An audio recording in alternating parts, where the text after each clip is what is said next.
O conceito de permacultura é baseado nos princípios de produção e sustentabilidade, incluindo seres humanos, como produzir e usar, como se comunicar com os recursos naturais e como obter renda para alcançar a reutilização e estabilidade entre animais, plantas, sustentabilidade e comunidades. A questão da salubridade e a garantia do curso natural dos meios também são fatores muito importantes na aplicação da permacultura. Por exemplo, em fazendas do interior de São Paulo, você pode encontrar bio-ecovilas construídas com princípios de economia de energia. Essa categoria de ação abarca como a humanidade pretende viver em seus próximos anos, chamando a atenção para como ela pode ser revertida pela rápida diversificação da sociedade produtiva e cotidiana, que envolve a sociedade para além da esfera comercial e abraça nova diversidade através de soluções pequenas e lentas. Essas soluções podem ser reestruturadas para exigir um desenvolvimento integrado contínuo, o que também reforça o objetivo de integrar setores humanos e fundamentos éticos. O Instituto de Permacultura visa participar e apoiar o desenvolvimento de projetos ecossociais, que visem a implementação de transformação em áreas comuns e áreas onde as pessoas possam reabilitar a produção tradicional e infraestrutura. Com isso, eles recebem algum apoio e assistência financeira através de editais e concursos. A partir deste conceito, podemos refletir sobre a questão: qual pode ser o futuro da sustentabilidade? A resposta poderia ser uma dinâmica entre o consumismo e produção em larga escala em relação à permacultura e aumento do equilíbrio entre as pessoas e novas políticas ambientalistas de práticas agrícolas públicas. O Código de Conduta da Permacultura é uma abordagem culturalmente flexível, que rege os interesses do indivíduo, proporcionando uma melhor compreensão das consequências positivas e das negativas. Eles foram desenvolvidos na investigação da ética social. A economia redonda faz parte de uma estratégia de desenvolvimento sustentável cujas ferramentas são inspiradas no funcionamento da natureza. A proposta econômica circular visa eliminar falhas de projeto ao longo do ciclo de produção até o descarte, aumentar o valor e a utilidade do produto por meio do gerenciamento adequado dos recursos naturais e remontar o produto para ser descartado em um novo ciclo de produção. Os principais princípios éticos da permacultura são: primeiro, o verde, que simboliza o cuidar da terra. A condição do solo é muitas vezes a melhor medida de saúde e bem-estar social. Conforme a permacultura, para garantir que o solo esteja saudável, é necessário manter a qualidade de vida em que ele vive. Segundo, o laranja, que simboliza o cuidar das pessoas. O desafio é crescer em confiança e responsabilidade pessoal, com a necessidade de relacionamentos e trabalho colaborativo para trazer mudanças, pois, segundo a permacultura, a sabedoria é encontrada no grupo e a autoconfiança é provável quando nos concentramos em coisas não materiais. É necessário um bem-estar, ao cuidarmos de nós e dos outros sem produzir ou consumir coisas materiais desnecessárias. Terceiro, o azul, que simboliza o partilhar de forma justa. É uma precaução para compartilhar esse excesso. Quando uma árvore dá frutos, geralmente produz mais do que se pode comer. Dessa forma, ao reconhecer o compartilhamento adequado, produzir-se-á o necessário e, em casos extremos, compartilhará com outras pessoas, inclusive o sujeito da informação. Há também 12 princípios usados para impulsionar a permacultura.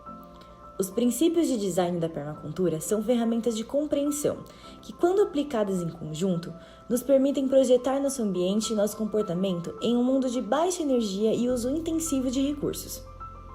Os princípios são os seguintes. Primeiro, observe e interaja. Quando observar a natureza, é importante tomar diferentes perspectivas para ajudar-nos a compreender o que ocorre com os variados elementos do sistema. Segundo, capte e armazene energia. É um tempo limitado para capturar e armazenar energia antes que a abundância sazonal ou a ocasional desapareça. Terceiro, obtenha rendimento. Competitividade em obter um rendimento e obter retorno imediato para nos sustentar. Quarto, pratique a autorregulação e aceite feedback. A Terra é o maior exemplo que temos de um organismo autorregulador que está sujeito a controle de feedback, como o aquecimento global, o retorno negativo pode demorar a aparecer. Quinto, use e valorize os serviços e recursos renováveis. Utilização de recursos renováveis, controle sobre a natureza através de uso excessivo de recursos e alta tecnologia não é só caro, mas pode ter um efeito negativo em nosso meio ambiente. Sexto, não produza desperdícios. Empodere a reciclagem e a produção do necessário. É fácil desperdiçar em tempos de abundância, mas esse desperdício pode ser uma causa de sofrimento mais tarde. Sétimo, design partindo de padrões para chegar aos detalhes. Quanto mais nos aproximamos de algo, mais somos distraídos da visão geral. Os padrões podem ser modificados para que se encaixe naquela perspectiva. É universal. Oitavo, integrar ao invés de segregar. Todo é maior que a soma das partes. Quando trabalhamos juntos, o trabalho se torna mais fácil. Nono, use soluções pequenas e lentas. O crescimento rápido e em excesso pode trazer desvantagem. Décimo, use e valorize a diversidade. A diversidade oferece segurança contra as variações do meio ambiente. 11º, use as bordas e valorize os elementos marginais. O mais comum, óbvio e popular não é necessariamente o mais significativo ou de maior influência. 12º e último, use a criatividade e responda às mudanças. O entendimento da mudança é muito mais do que uma projeção linear. A permacultura também apresenta sistemas e soluções técnicas, como o manejo de terra e da natureza, espaço construído, ferramentas e tecnologias, cultura e educação, saúde e bem-estar espiritual, economia e finanças e posse de terra e comunidade. Os projetos de campo de design não possuem regras. A maioria é produzida de acordo com padrões naturais. Como uma folha de árvore, por exemplo, é importante ressaltar que o design de padrões deve funcionar com sistemas integrados e separados. É a ideia de fazer o sistema funcionar para você. Acontece quando uma parte do sistema produz um serviço para outra. Portanto, é necessário escolher materiais flexíveis que funcionem para mais de uma finalidade e se adaptem ao estilo de produção, clima e solo do local. Portanto, no caso de questões de permacultura, as questões mais importantes a serem abordadas são o aumento da produção em terras agrícolas já usadas, de forma sustentável e acessível, a necessidade de estabelecer cooperativas comunitárias e grupos de agricultores que possam compartilhar recursos, custos, estratégias e recursos de informações, e a oportunidade de melhorar o armazenamento, comercialização e transporte de produtos. Podemos concluir que, se você entender como sua terra e suas plantas são afetadas, poderá usar estratégias e soluções simples que beneficiarão e melhorarão suas plantações e sua terra.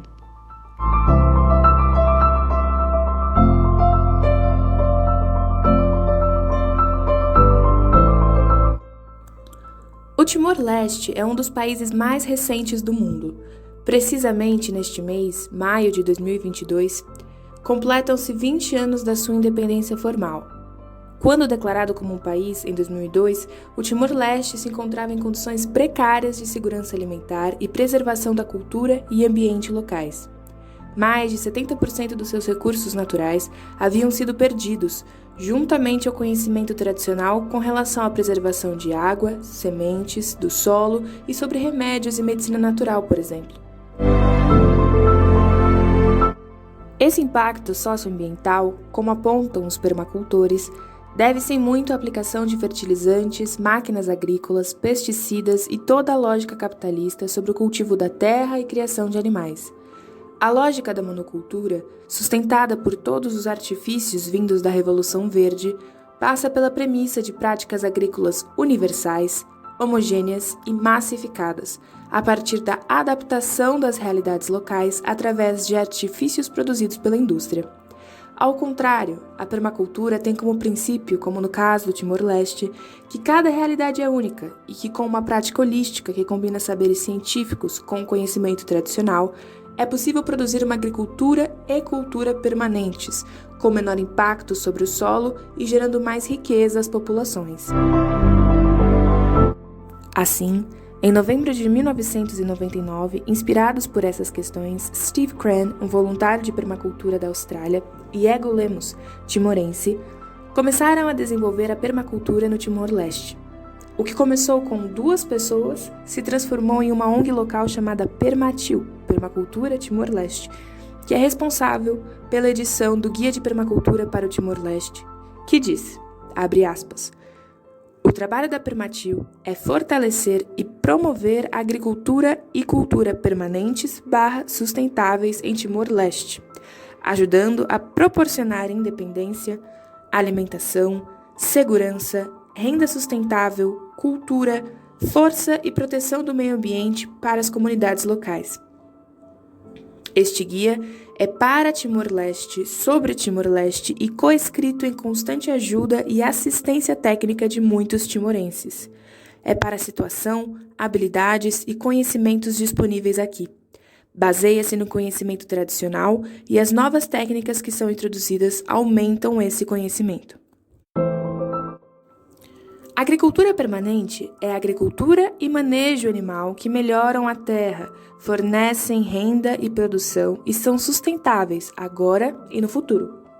Já a cultura permanente significa trabalhar com, proteger e encorajar uma cultura e ambiente timorenses fortes e avançaram no mesmo tempo. Trabalhar com a natureza e as pessoas e aprender com elas, não contra ou em competição. A permacultura conecta e integra diferentes ideias e técnicas de vida e agricultura juntas. Moradia, água, abastecimento, saúde, gestão de resíduos, agricultura, árvores frutíferas e arborização, aquicultura, rios, florestas, animais, etc. Assim, as noções de riqueza e competição são fortemente criticadas pela permacultura, que preza pela integração entre os povos e os ambientes. No Guia para o Timor-Leste, os autores da Permatil ressaltam que os princípios e a ética da permacultura orientam os povos a serem mais responsáveis pelas suas vidas e a serem capazes disso por conseguirem controlar seu próprio destino. Esses princípios estão em consonância com os direitos humanos, desde o direito à vida até e especialmente a determinação dos povos, especialmente em relação ao respeito e preservação dos saberes tradicionais e das realidades locais. Esse é um ponto muito importante para o caso do Timor-Leste, que encontra a permacultura exatamente no momento em que está conquistando sua independência de Portugal. Então, o elemento político da liberdade e autodeterminação tem grande importância, como ocorreu também nas independências dos países africanos e asiáticos no pós-Segunda Guerra. O trabalho da Permatil é gigante. Um de seus fundadores, Ego Lemos, recebeu o Nobel da Paz em 2019. Após a popularização do Guia para o Timor-Leste, escrito originalmente em 2006, novas versões pensadas para a realidade de países tropicais foram escritas pela organização e espalhadas pelo mundo para mais de 174 países, em sua maioria tropicais. A organização se especializou em ensinar as técnicas e princípios da permacultura para públicos de baixo letramento e acesso à educação formal, e tem tido um trabalho muito próximo a organizações locais para a permacultura em vários países de muitas regiões do mundo. Em 2020, na Austrália, a Permatil fundou seu braço mundial, chamado Permatil Global, que tem ampliado ainda mais o escopo da Permatil e oferecido suporte internacional para o desenvolvimento da permacultura em todas as regiões do globo.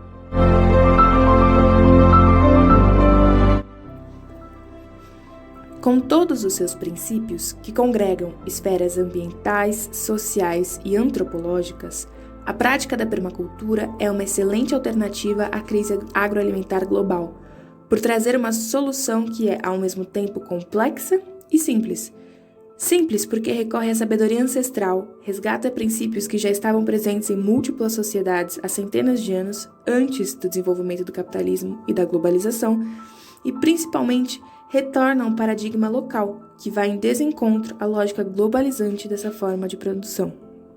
É complexa ao mesmo tempo porque traz uma visão holística e completa de múltiplas esferas e disciplinas para a solução da crise alimentar e social e ambiental que vivemos hoje. A permacultura é campeã de Objetivos do Desenvolvimento Sustentável, os ODS, definidos na Agenda 2030 pela Organização das Nações Unidas, por ser capaz de atingir facilmente pelo menos 7 desses objetivos, que nós identificamos a seguir. O objetivo 2, fome zero e agricultura sustentável. 3, saúde e bem-estar. 6, água potável e saneamento. 10, redução das desigualdades. 13, ação contra a mudança global do clima. 14, vida na água e 15, vida terrestre.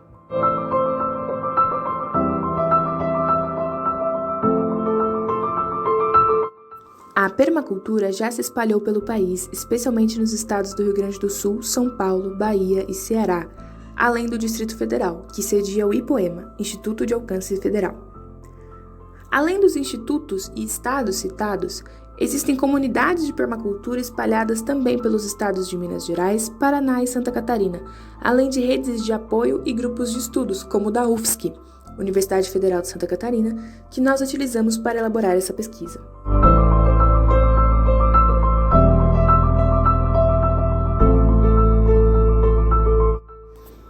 Evidentemente, o maior desafio da permacultura está no fato de que ela promove uma mudança de paradigma em relação ao sistema agroalimentar capitalista.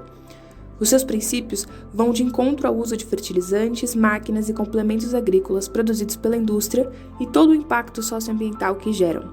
Acima de tudo, a permacultura não é pensada como uma forma de se produzir que se aplique de maneira homogênea e globalmente, como tudo que atualmente é produzido costuma ser.